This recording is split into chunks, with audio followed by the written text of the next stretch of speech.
we want somebody else to be responsible for our state of mind. Yeah.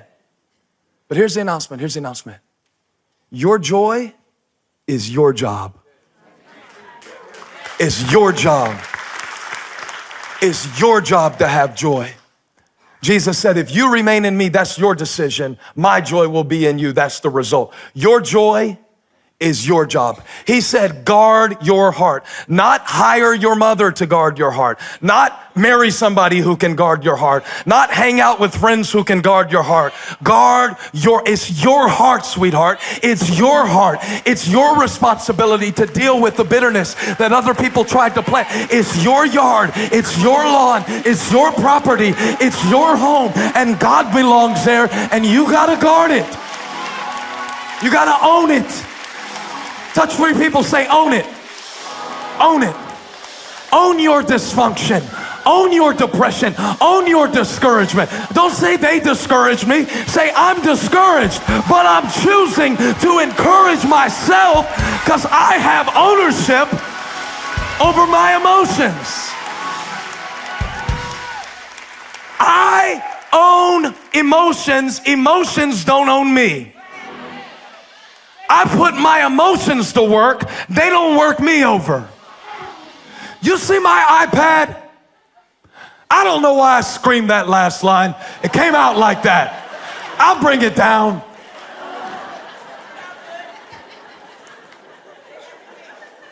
This is my iPad. I own it. I own it. I purchased it. I bought this fancy case for it. I own that too. I preach from my iPad. The notes for this sermon that you are enjoying are on this iPad. I put the notes in the iPad because I own it. Wouldn't it be ridiculous if my sermon wasn't good and I blamed it on my iPad?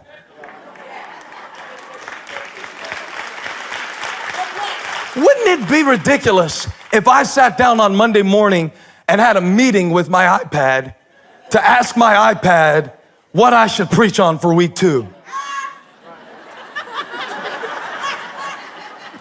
It can only serve the purpose which I input into the device. See, it can only give me back what I put in it because I own it. It's my possession. It gives me back what I put in it. It feeds me back what I programmed into the notes.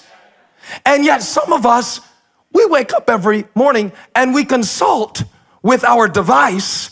We consult with our emotions. We consult with our feelings and ask our feelings, what kind of day are we going to have today? Do we feel good today? Are we going to be kind today? Are we going to work hard today? Are we going to follow through with our commitments today? Are we going to pray today? It's a device. You own it. You tell it what to do. You hit the keys. You make the decision. You tell your soul.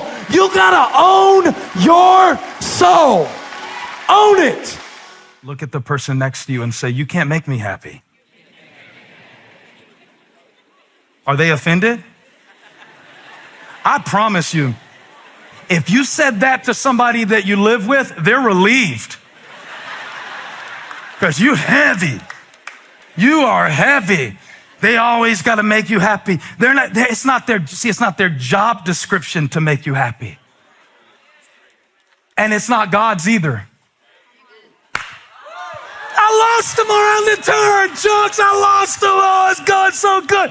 Look at it. He said, restore our fortunes, Lord, like streams in the Negev. Now look, the Negev is the southern part of the desert. It doesn't get any drier than that. To have a stream in the Negev only happens in the winter rain season. And when the rain comes in the winter season in the Negev, it floods the banks, man. It'll tear up the bridges. It'll tear up the roads. It'll wipe out the livestock. You got to be ready for the rain when it comes. And some of us are praying for things that we haven't built the infrastructure for. And even if God gives it, it will not feel like a gift. It will feel like a burden because your joy is your job.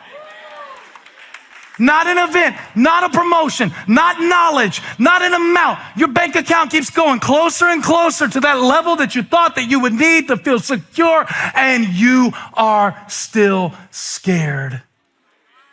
Because blessedness is not a state of affairs. It is a way of life. We got some work to do. The hard work of happiness. And look what it looks like. He said, the Lord can do a miracle and send it like streams in the Negev, which is a completely supernatural phenomenon. That's not an ordinary thing for the Lord. And we need to pray, Lord, restore my joy. But watch what the psalmist instructs us to do. And I don't know if you're ready to do this or not. And for many years of my life, I wasn't ready to do that because I was addicted to self-pity. Too confusing or too real? That was my addiction. It was my addiction. In fact, one of the most powerful things the Lord ever told me was, you have let your mood become your master.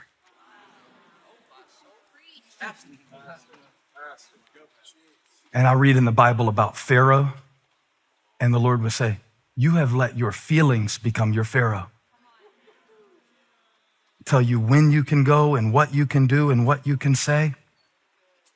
When did you get the idea that your feelings are in charge of your obedience to God?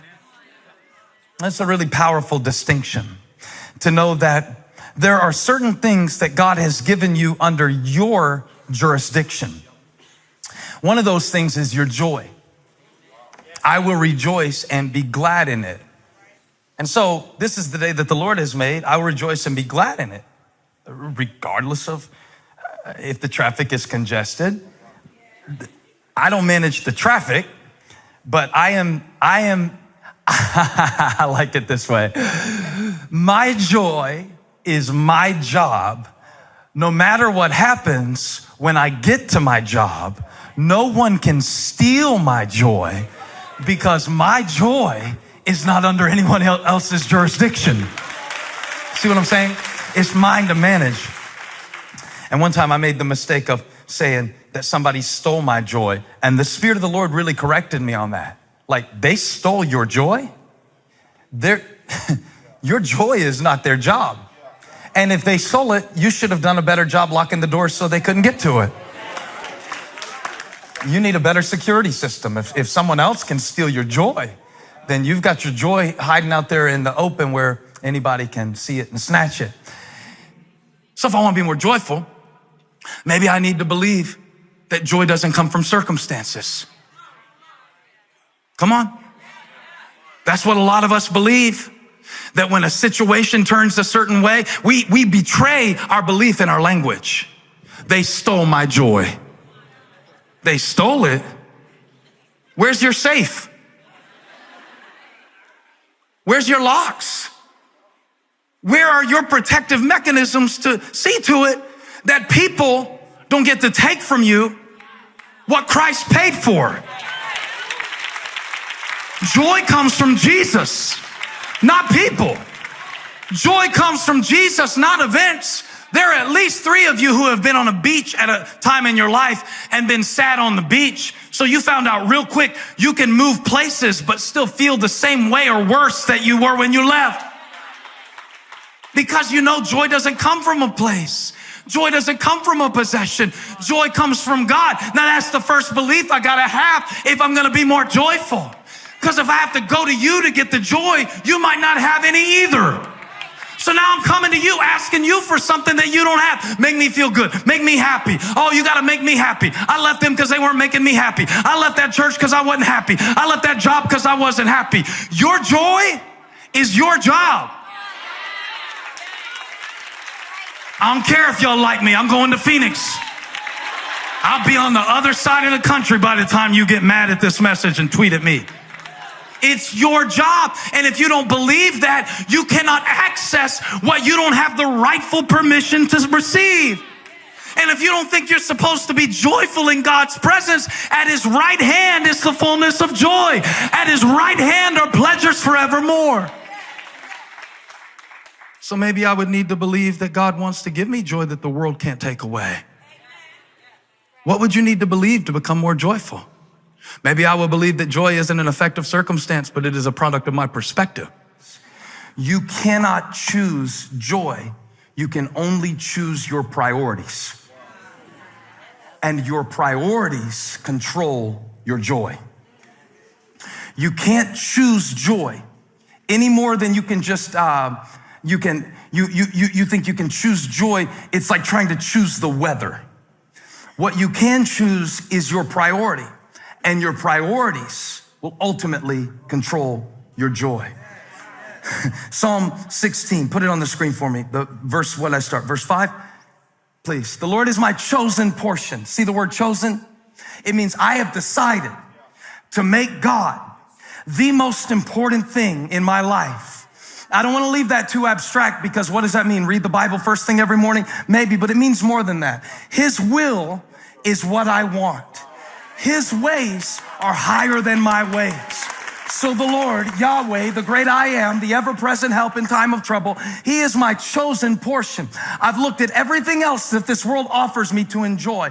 And yes, I can enjoy things that aren't necessarily spiritual, but I do not need them to survive. And I will not attach my joy to a temporal pleasure anymore, because I tried that. I cheered for the Clemson Tigers when they were 3-8. And when they won the second national championship in the last few years, people were coming up to me saying, congratulations. I was like, for what? I enjoyed the game. I watched the game. I liked it. I enjoyed the 44-16 victory. But I didn't need college boys in spandex to give me a reason to live. That is not my priority. I can't invest my joy in what people I don't know do with an oblong object made out of pigskin converted into leather with some stitches for 4 15-minute increments. It's the wrong priority. I enjoyed it, but my joy is not in it.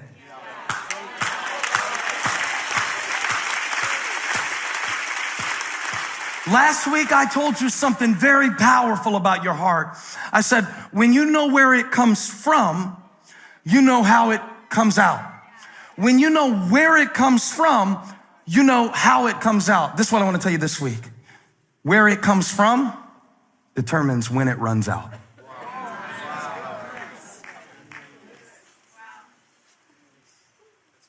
This is the source of your joy. The way you can know that is, what are my